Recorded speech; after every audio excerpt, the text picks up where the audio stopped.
High student, আমি প্রিয়াঙ্কা বইতে চলে এসেছি আরেকটা নতুন ভিডিও নিয়ে।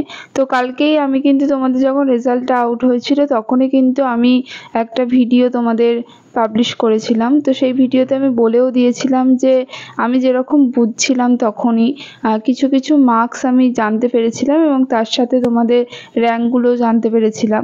তো সেই হিসাবে আমার তখনই মনে হয়েছিল যে অনেকটাই হাই কাট আপ যেতে চলেছে। তো সেটার জন্য আমি তোমাদের বলেছিলাম যে তোমাদের কীরকম মার্কস আসছে এবং সেরকম সেই মার্কসে তোমাদের কি র্যাঙ্ক এসেছে সেটা অবশ্যই জানাতে, এবং তোমরা অনেকেই সেটা জানিয়েছো এবং সেটার ওপর ডিপেন্ড করেই আমি র্যাঙ্কগুলো পেয়েছি এবং মার্কসের সাথে সাথে র্যাঙ্কগুলো পেয়েছি। এবং সেই অনুযায়ী কিন্তু আমি এক্সপেক্টেড কাট আপের ভিডিওটা নিয়ে চলে এসেছি।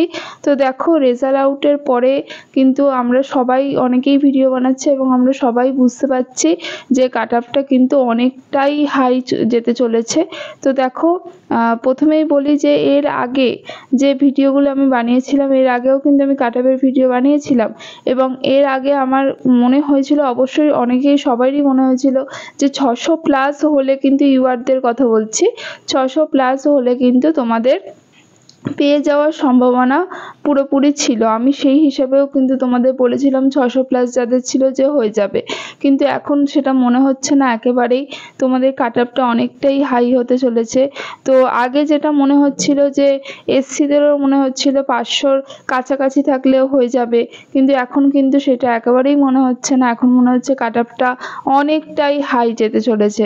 তো ইউআরদের দেখো, আমি যেটা মনে হয়েছে ক্যালকুলেট করে বা তোমাদের যে র্যাঙ্কটা দেখে, বিশেষ করে যে আগের বছরে যে র্যাঙ্কে 590-তে 35,000 সামথিং র্যাঙ্ক গেছিল, তো এখন যেটা র্যাঙ্ক গেছে 587-তে ধরো 95,000 সামথিং র্যাঙ্ক চলে গেছে।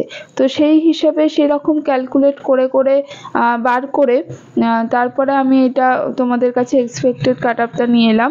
তো দেখো, ইউআরদের জন্য আমার মনে হয় 640 আপ অবশ্যই যেতে চলেছে এবং 642+ যেতে পারে, ঠিক আছে। ওবিসি এদেরও একদম মানে জেনারেল আর ওবিসি এদের মোটামুটি সেমই থাকে। তো এটা হচ্ছে 641+ যেতে পারে, ঠিক আছে। ওবিসি বিদের হচ্ছে 638+ যেতে পারে, ঠিক আছে। এবং তারপরে হচ্ছে ইডাব্লিউএসদের জন্য হচ্ছে এইটা একটু আমার কনফিউশন আছে, ইডাব্লিউএসদের কতজন অ্যাপ্লাই করেছে এবং সেই অনুযায়ী আমার মনে হয় 615-20-র মধ্যেই তোমাদের কাট আপ যেতে পারে। এসসিদের হচ্ছে তোমাদের 560+ যেতে পারে, কারণ আমি র্যাঙ্কটা দেখলাম যে আগের বছর যে র্যাঙ্কে তোমাদের গেছিল সেই র্যাঙ্কে কিন্তু এখন 560+ হয়ে যাচ্ছে, ঠিক আছে। তো এখানে কিন্তু তোমাদের 560+ তোমাদের এসসিতে যেতে পারে। আর এসটিদের বলছে, আমি কিন্তু সেরকম ইনফরমেশনটা পাইনি, সেই জন্য আমি এখানে শিওরভাবে দিইনি, যেহেতু ইনফরমেশন পাইনি সেইভাবে। তো আমি বলি যে এসটিদেরও কিন্তু তোমাদের 300+ তো অবশ্যই যাবে, ঠিক আছে। তো এই ছিল আজকে আমাদের এক্সপেক্টেড কাট আপের ভিডিও, সেটা রেজাল্ট আউট হওয়ার পরে আমাদের যেটা মনে হচ্ছে। তো আজকের মতো টাটা, নেক্সট ভিডিও নিয়ে খুব তাড়াতাড়ি হাজির হব।